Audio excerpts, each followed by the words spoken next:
And Clemson. In addition, obviously, Trevor Lawrence. Who else do you have to worry about? Travis Etienne, multifaceted running back. Their offensive line for Clemson this year, they only have one starter back, so they're not as good as they were a year ago. So they've had trouble running the ball. But Etienne is a guy who he runs it and they throw it to him a lot. And he is an All-American caliber player. I think he has a chance to be a first-round draft pick. I think if he had gone in the draft last year, he might have been drafted higher than Clyde Edwards-Helaire, who was the first running back off the board. He's fantastic. And, Ohio State has to account for that. They're going to have linebackers chase him in space. They don't have their typical big-time receivers that Sammy Watkins, Mike Williams, T. Higgins, who have bedeviled Ohio State in the past. So it really is a Lawrence and Etienne show. And then defensively, they're good. But they don't have an Isaiah Simmons, though. Isaiah Simmons was that hybrid linebacker safety defensive end a year ago who had the pick on Justin Fields and he was kind of like Chase Young at Ohio State, just a rare player.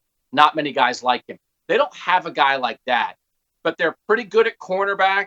They have a couple veteran linebackers. They don't maybe have the big name defensive guys like they've had in the past, but it really is Lawrence and Etienne and the fact that all these guys are used to winning and they know how to handle themselves on this stage. And then honestly, the next most important guy is Brent Venables, who's the defensive coordinator there, and I think has been for years the most important assistant coach in college football. He devises defenses. He gets his guys to play. He could have been a head coach a million different times now. And as long as he's there, the Clemson defense is going to be at a high level, and that's going to make it tough for Justin Fields. So what's a fair way to match this up? Ohio State's passing game versus Clemson's what? Passing game. I think it's Fields versus Lawrence. I think it's the shootout, right? I think I don't know that we expect either defense to really shut anybody down.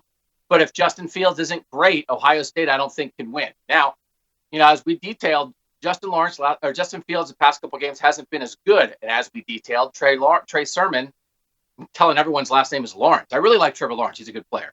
Trey Sermon ran for 331 yards. If Ohio State can pair the offensive passing game from the first couple games with the offensive running game from the Big Ten championship game, that is something that we have not seen together to that level before. Not this year. Just like when you get, they had Chubb and Hunt early, and then you got Baker going, and then you pair it. So if Ohio State can run it and throw it at peak performance, they absolutely have a shot against Clemson. Absolutely. But we just haven't seen that pairing yet this season.